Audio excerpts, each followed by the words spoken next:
Okay, so we shall just hopefully start seeing people come in and we'll be okay. Okay.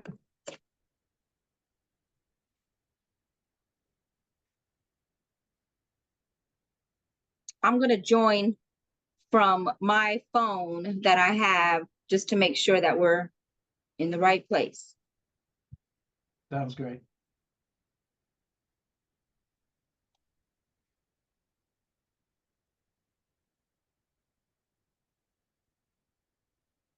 It's asking me for a password. Hold on. That's a problem. To sign in, hang on a second. Oh, we got 8 participants. We're good.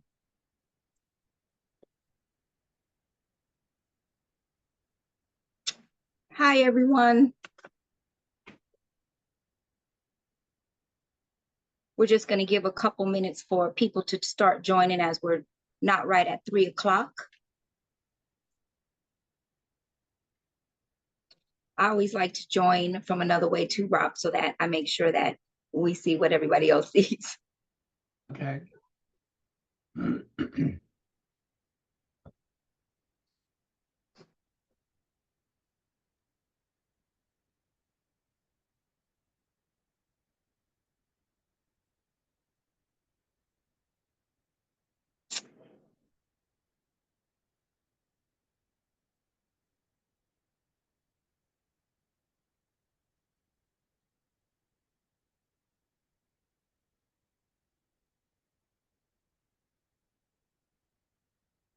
Hi, Chris. Hi, Cindy. Hi, Ralph and Virginia. Another Chris just joined, or Hung just joined too. Good to see you all. Thanks for attending. It's not right at 3 o'clock. We're going to let people kind of join a couple minutes before we actually start.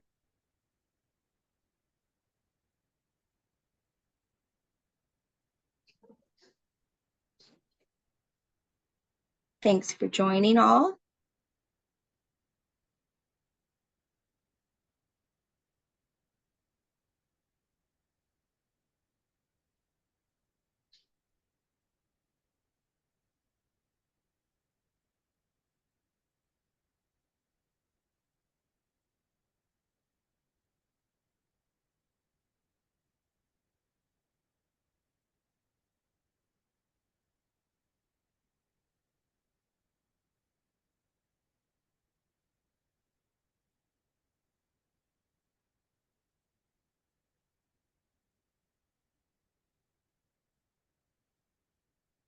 Hi, Virginia.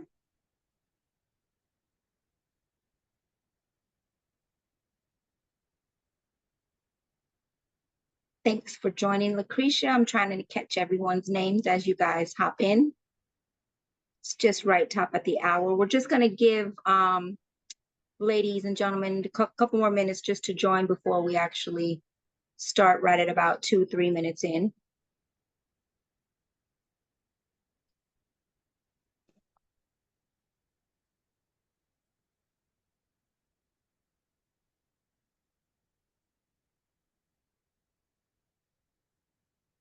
We've got our guest speaker. Recording in progress.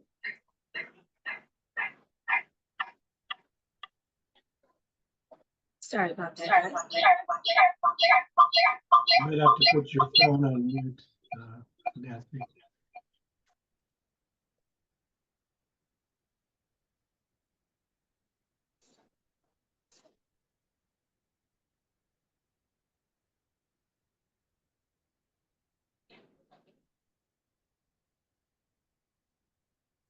Okay, well, we've got just right, we're just right top of the hour, 2 minutes after. And I just want to thank everyone for joining us. I'm Nancy from the Women's Venture Fund. I've been with the Women's Venture Fund for just right at about 5 months now. And if you are or not familiar, our fund has been in existence since right about 1994. And naturally, what we do, the most important thing that we do is fund where that small gap is that a lot of women have the problem with starting their new business. And one of the second things that we do naturally is have these monthly webinars to empower educate, and make sure that you have resources. So with that being said, I'm just going to turn this kind of right over to Rob and let him do what he does best, which is introduce himself. I'm going to send out a poll to you all for some questions, and if you guys can answer that, we'd appreciate that.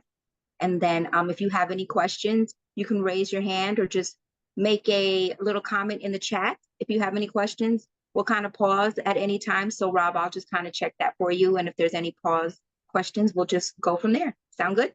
Okay, sounds good. All right.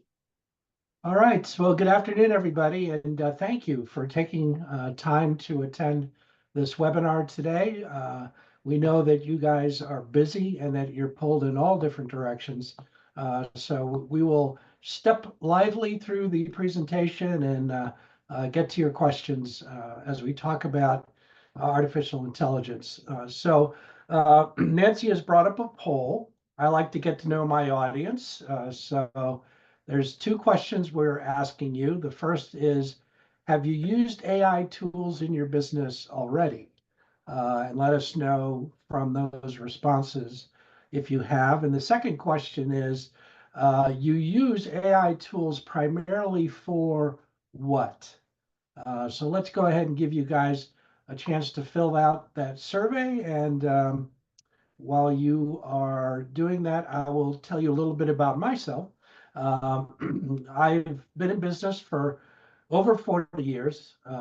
30 of those I was working for Verizon, and I led a number of global teams in marketing initiatives worldwide. When I retired, I opened up my own business where I do marketing consulting. And I also joined SCORE. And the reason I joined SCORE, believe it or not, SCORE is going to celebrate its 60th year in operation, but I first saw them back when I was in high school on a television commercial. And when I saw the commercial, I said, that's really cool. When I retire someday, I want to work for that kind of an organization. So lo and behold, I did, and it's been wonderful. I am a mentor within the organization, which means that I provide business consulting and counseling to small businesses, entrepreneurs, solopreneurs, nonprofits. I do have a specialty. I have a focus. My focus is in sales and marketing, and as well as social media. So for the chapter in Boston, the SCORE chapter in Boston, I am the marketing and social media chair. You can always feel free to send me an email at any time, and you'll see me also hanging out on LinkedIn. So with that, we have the results of our poll. Okay. So have you used AI tools in your business? A lot of you have. Over 2/3 of you have. You are to be commended for getting your hands dirty, getting in there, taking a risk, and above all, understanding the wonderful world of artificial intelligence. For those who plan to, hopefully you'll pick up some things from this webinar today, as well as those that said no. Hopefully you'll pick up some things from this webinar today that will encourage you to try it out going forward.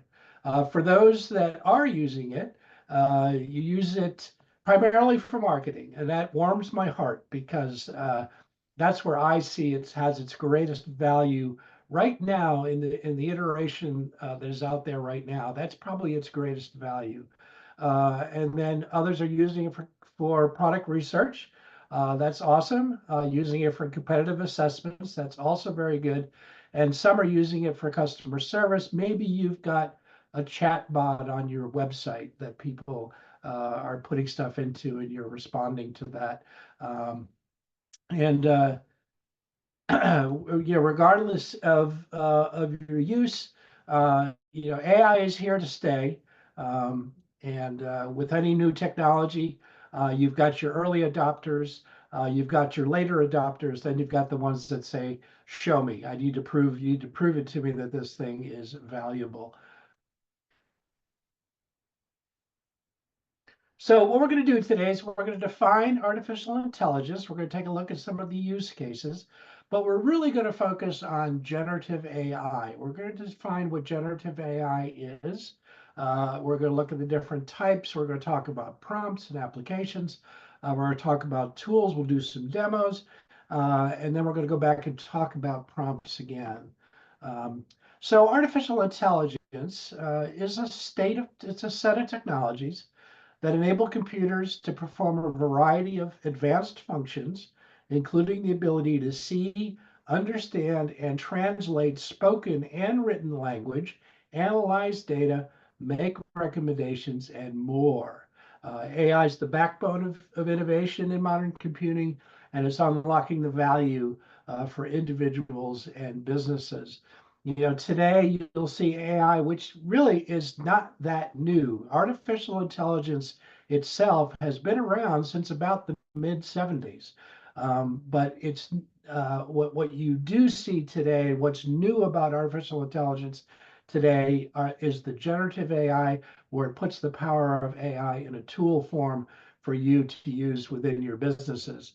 But people have used AI for customer service. You probably have gone, if you went to the Verizon website, you'd see a chat bot. The chat bot would try to resolve your customer service issue without having to go to a call center, because it's cost savings to the company if they can do that.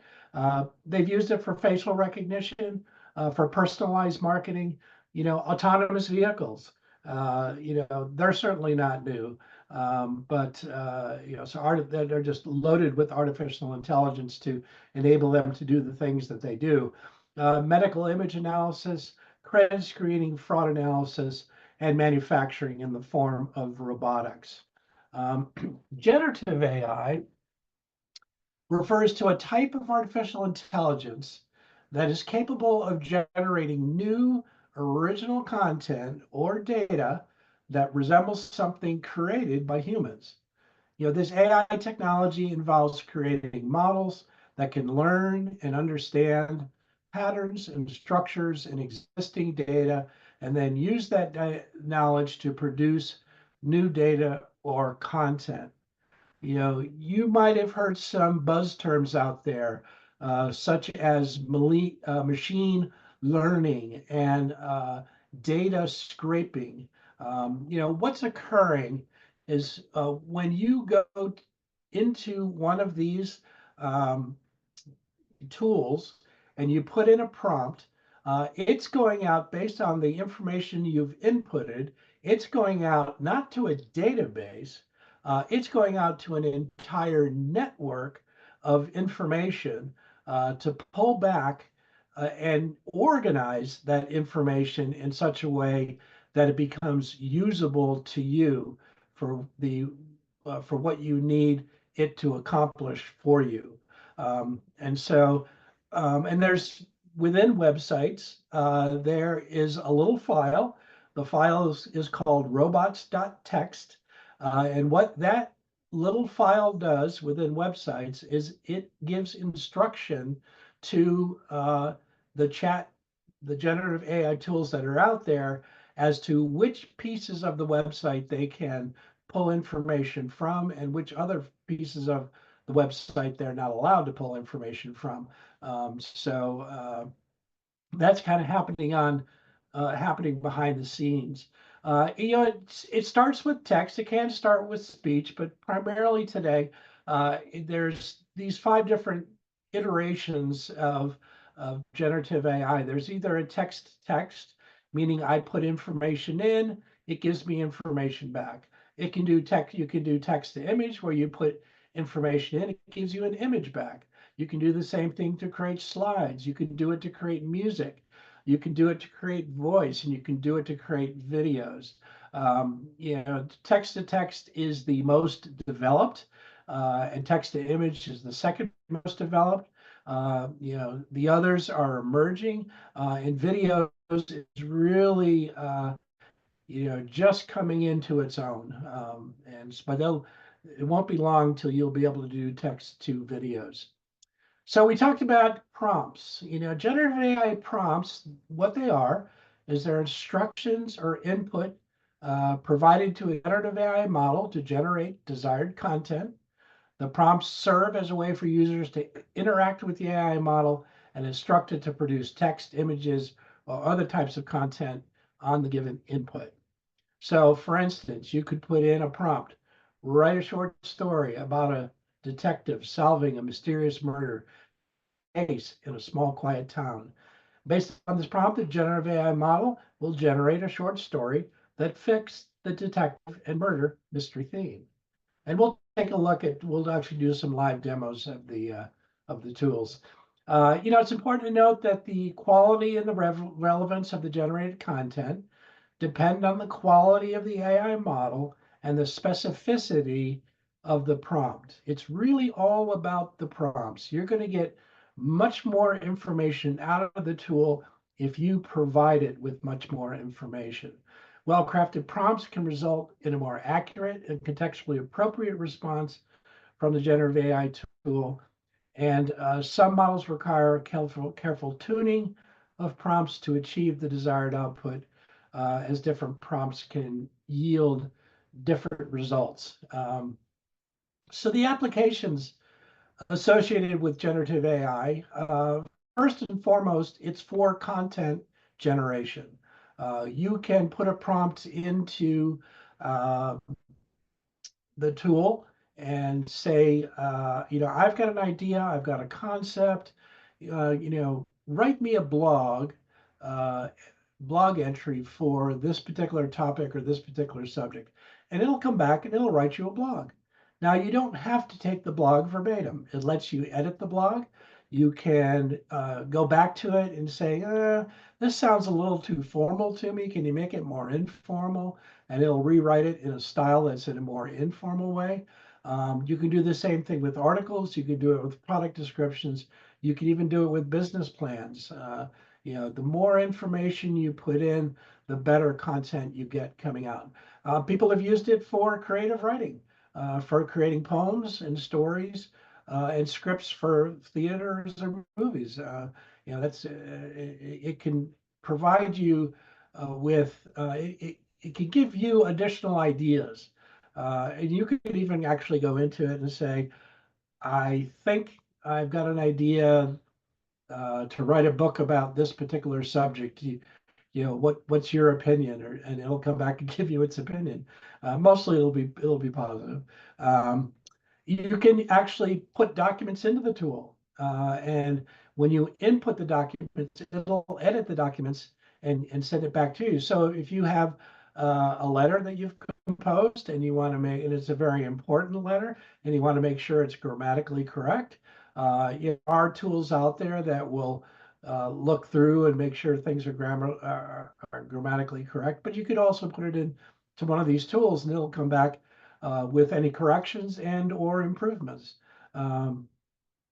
Language translation is another very creative use of the tool.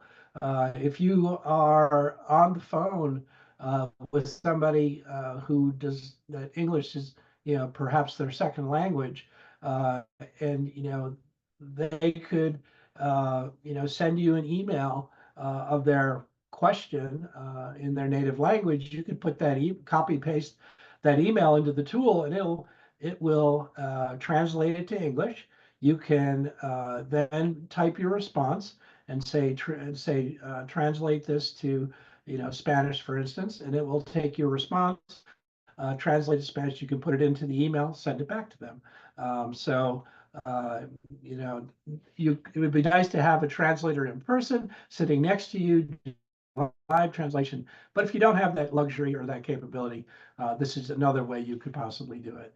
And then people are using them for conversational agents. Again, we talked about chatbots, and chatbots very often are used on websites for customer service issues. They're also used for sales issues. They try to guide people to different places on the website where they can find and you can have a conversation. And a lot of them, the better crafted ones, come across as, I know I'm a machine, but I'm trying to be as human as possible. Please play along with me. I want to help you out. And the same thing is people use it for virtual assistants as well. So we talked about text to text, the tools that are out there. The big three, every industry seems to have its big three. The big three that are out there right now is ChatGPT, Microsoft Copilot, who has invested heavily into ChatGPT. So a lot of their look and feel is very similar to what you see in ChatGPT. And then Google Gemini.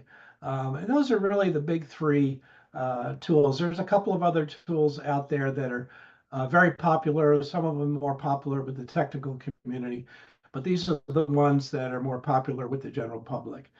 If you want to do a text to image, you can use DALL-E, which is the same company that provides ChatGPT. They'll take your text and create an image for you. Or you could use Microsoft's Copilot, and you could go in and put information in it. It will come back and give you graphics. And then another one, there's also an image creation in Google, although it's not quite developed as much as the others. But Canva, which is a very popular tool for people to create graphics, can also it has an application now called Magic Media. Magic Media takes your input, takes your text input, and provides you back with an image. So those are kind of the big three in the text to image. And then text to slides, Tome and Beautiful are two entities out there if you want to do text to slides. All right, let's take a look at some of these tools, just in case you've not seen them before. Let's bring them up and let's take a look at them. And let me just get to where I want to be here. Okay, so first of all, ChatGPT. This is the tool. It gives you ideas of how you can use the tool. But down here where it says message ChatGPT, it wants you to put in a prompt. So let's go back and let's see if we can find that story prompt. There it is. So we've got our story prompt right here. Then we'll come back into the tool. And we'll put that in the tool. Get rid of that graphic. And voila. Let's see what comes out.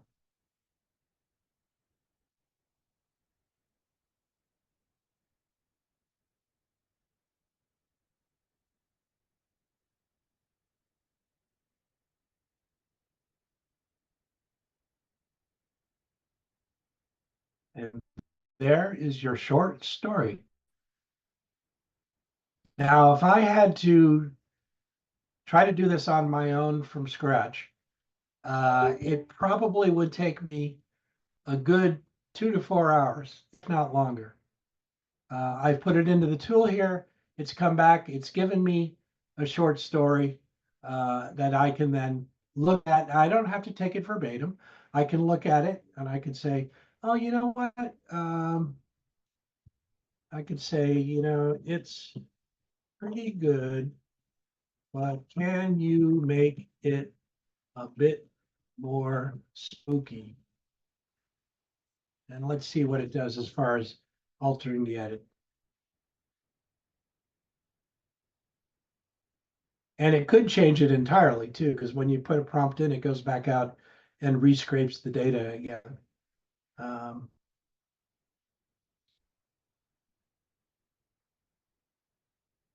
They've got the chill ran down Charlotte's spine. And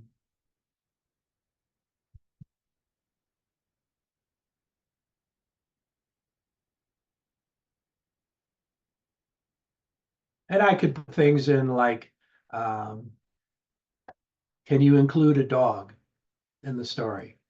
Or can you include a thunderstorm in the story just to make it, even more creepy? If you wanted to make it kind of a funny or informal type of short story, you could give it. So you could give it different kind of style cues, and it will come back. And then based on what you select over time, it starts to understand excuse me, it starts to understand your style so that when you put prompts in down the road, it's going to give you information that you're going to be like, yes, this is my style. Yes, this, and you're going to end up having to do less editing because it's writing it in a style that you are wanting to see. So that is ChatGPT.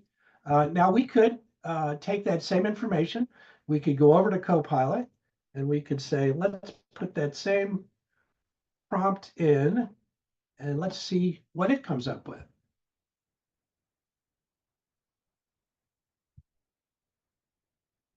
And right now it's analyzing the prompt, and here we go.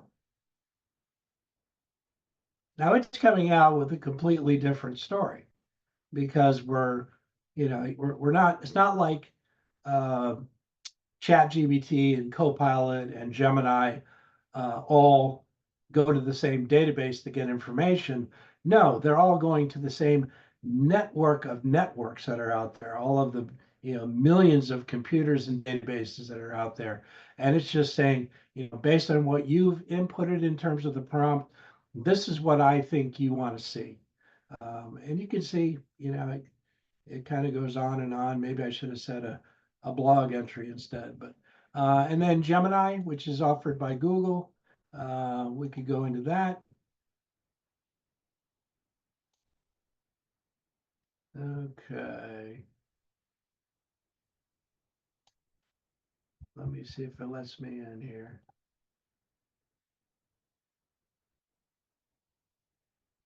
Okay.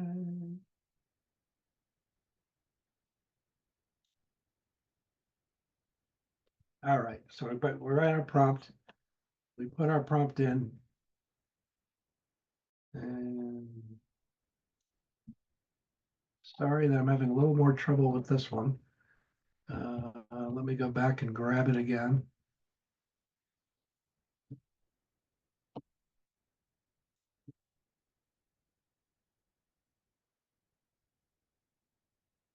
And I'll come back into the tool, put in my prompt. Okay, well, I'm not sure if this one's going to work. It's not allowing the copy paste. Right, a short story about a creepy scarecrow.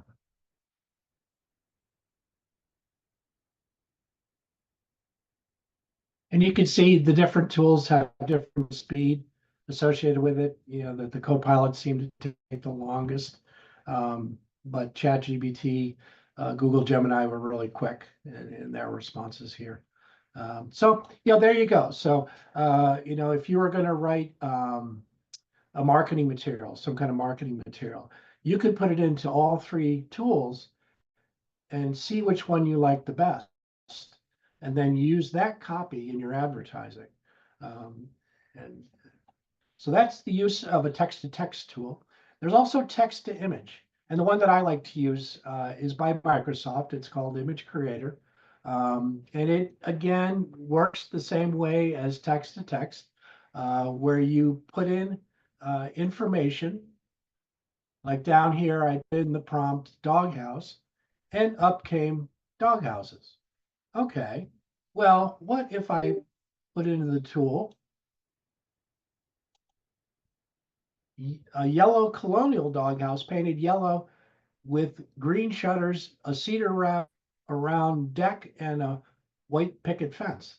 Um, you know, a little bit different style of a doghouse when it takes all that information in.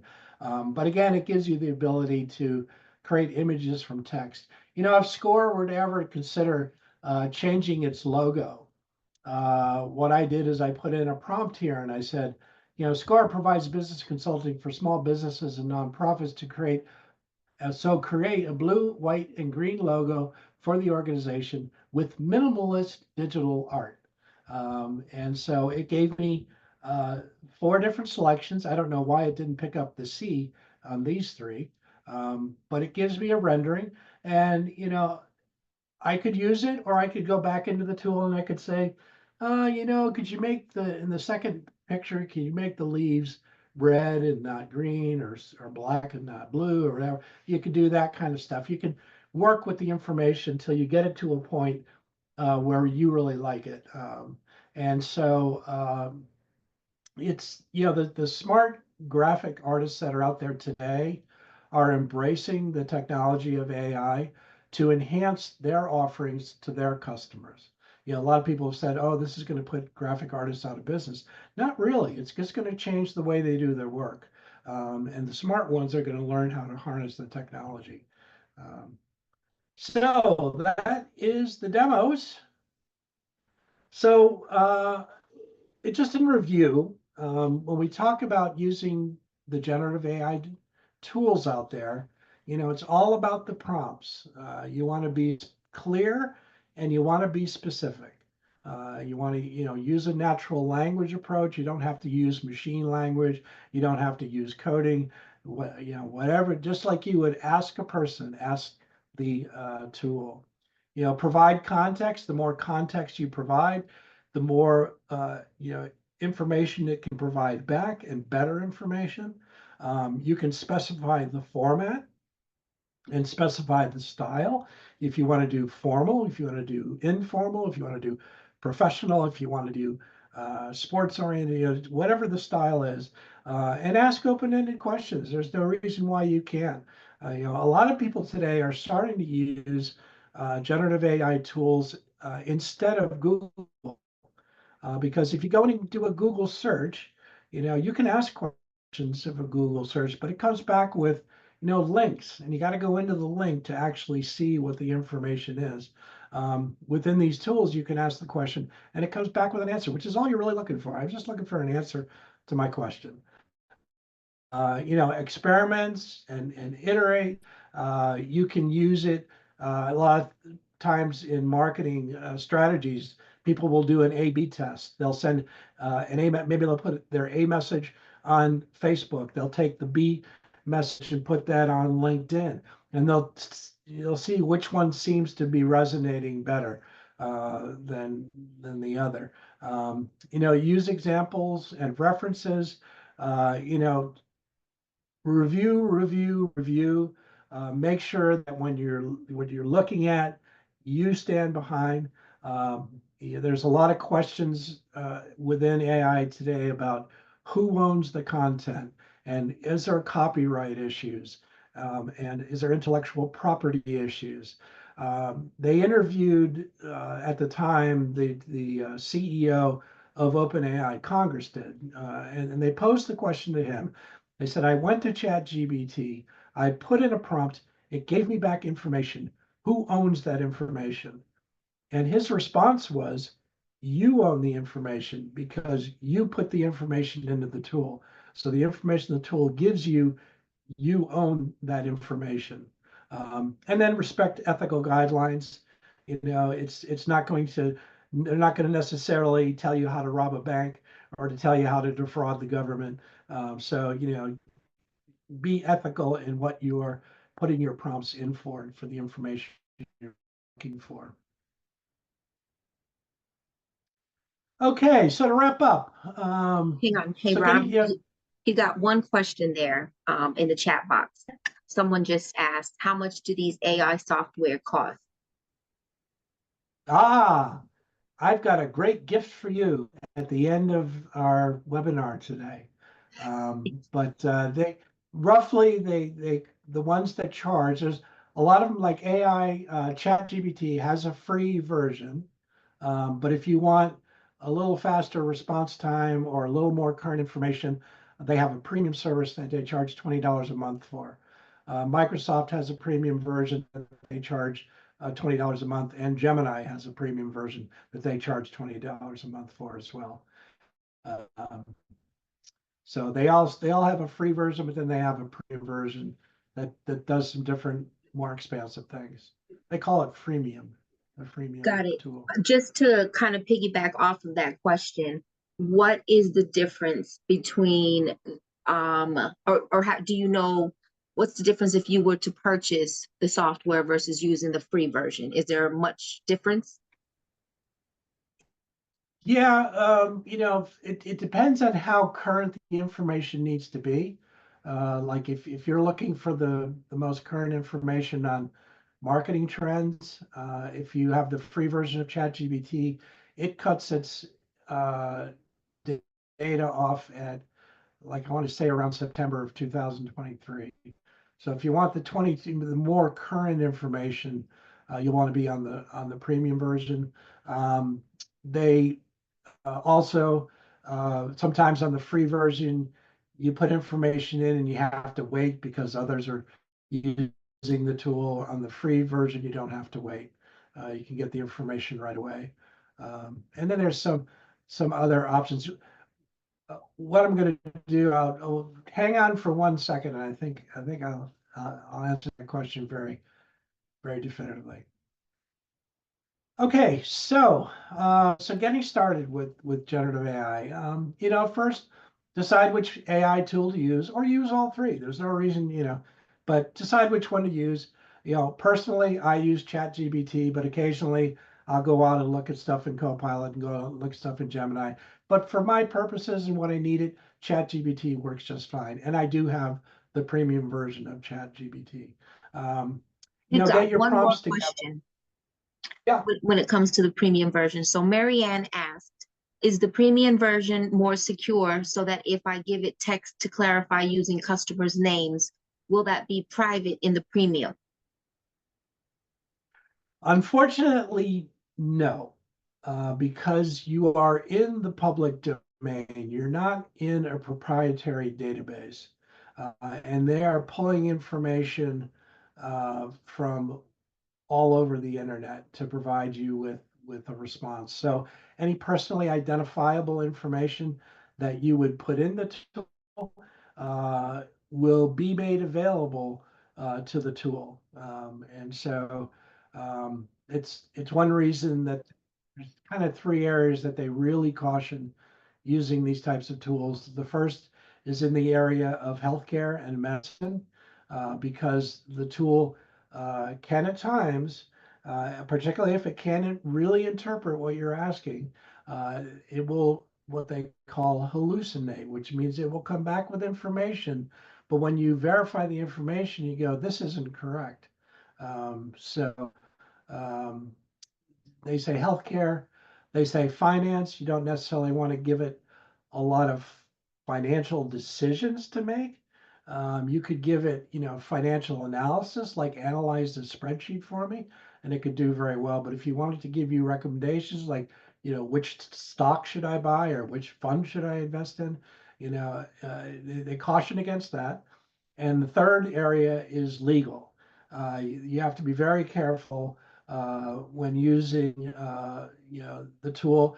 People would like to use it for contracting and putting together contracts. It'll put together a contract, but you've got to go through that contract and make sure it's correct and make sure that you can verify the information, because that's a legally binding tool between you and your client. So those are kind of the three areas. And unfortunately, they all don't really have, privacy. Uh, they don't have privacy issues, just like Google search doesn't have privacy issues. If you put someone's name in Google search, it'll come back and give you all its information about that person, but it's got the information you put into the tool. Um, okay. So when you're ready, get your prompts together, open up the AI tool choice, enter your prompts, review the results, edit your prompt if necessary, re-enter the edited prompt, review and edit results as needed, and then create your final copy. What you will find with these tools is they are truly a time saver. And you need, small businesses today, they need time. It's hard to get enough time to do the things you need to do to operate your company, let alone think about marketing issues and how am I going to market myself? Because I have to continue to market myself as I'm building my business. So anytime you can bring efficiencies into your business to help you do things faster, That's the benefit that you'll see with generative AI. So I'm just going to give you a real quick 30-second commercial about SCORE. We, again, are very pleased to be partnering with the Women's Venture Fund. And if you want to engage with us, and we've chapters all over the United States, and so you can go to our website at score.org and let you put in your zip code, and you can find a mentor within our database. So we do three things. Basically, we provide business advice and mentoring. For me personally, everything I do on my business side that I charge for, I do the same thing within SCORE, but I don't charge any of my clients. So we provide free business advice. We offer low and no cost business training. We have a variety of workshops, but we also work with partners like yourselves and banks to provide training to their communities out there as well. And then we have free business templates and resources that you can download and you can use to help grow your business. Everything is free and it is confidential. We have over 10,000 volunteers nationally. You can either scan the QR code that's on the screen, or you can type in score.org/Boston, and you can change locations. Like if you want to know, is the New York City chapter, I want to talk to someone from New York City, you can put that in and it'll help you find somebody within our New York City chapter. So for those that have made it all the way to the end, I have a wonderful gift for you. And all you have to do is send me an email and just say, send me the document. And the document that I'll send you is this right here. Hopefully you can see it okay. What this is it's a generative AI buying guide. And within it, I tell you, what's in the free version. I'll tell you what the free version will do for you. And I'll tell you the different features. And within the premium version, I'll tell you what benefits you get when you are on the premium version of these particular tools. And I'll talk about some of the different features that they provide as a result. And you can see it's rather extensive. And I also provide use cases. And we talked about some of the more common use cases, but there's a lot of use cases out there that people use generative AI for. People that are doing programming and coding, a lot of them will put that into the tool just to make sure that their coding is correct. So it can help out from a technical nature. As we mentioned, you could use it as personal assistance and productivity tools, entertainment and engagement, is an area that it can be used as well.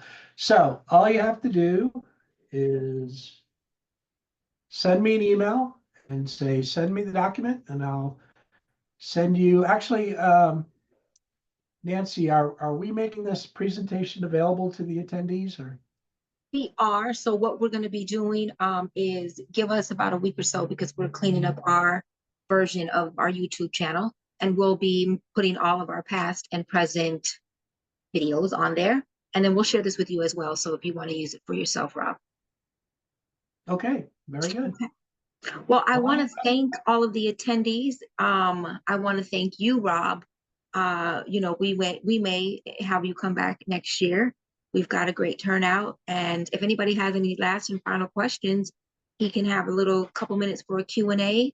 Otherwise, you can reach out to him at rob.stutzman@scorevolunteer.org. And then you all know that you could reach out to ourselves at, you can go to our website, womensventure.org, womensventurefund.org, and then you can go into any of our chat boxes on our social media boxes as well to get in touch with us. But if none of you have any questions, oh, wait a minute, we've got about 4. Hang on one second. Let's see here. Okay, here's one. Elena is asking, are any of the AI platforms do slide presentations based on the data we feed in the prompt? Yes, Tome will do it, and Beautiful.ai will do it. Okay. Yep. How, and then anonymous attendee wants to know, how do I access other websites on Score Boston? Oh, in the upper left-hand corner, Okay. you'll see where it says Boston, and then you can hit the drop-down, I think it's a drop-down window, and then type in where you want to go to, and it'll send you over there. Okay. I can And do it. then, Olga, were you able, I don't know, I see you're still on, were you able to get his email address? We've got it at Rob. I'll go ahead and type the answer for you. And if no one else has any questions, Rob, do you want to close it out and with anything else that you might want to add? I would just say, go for it. You can't break it. Get out there, experiment, and make sure you use the tool and make sure you leverage it to your greater success. All righty. Well, once again, you all, I thank you for joining.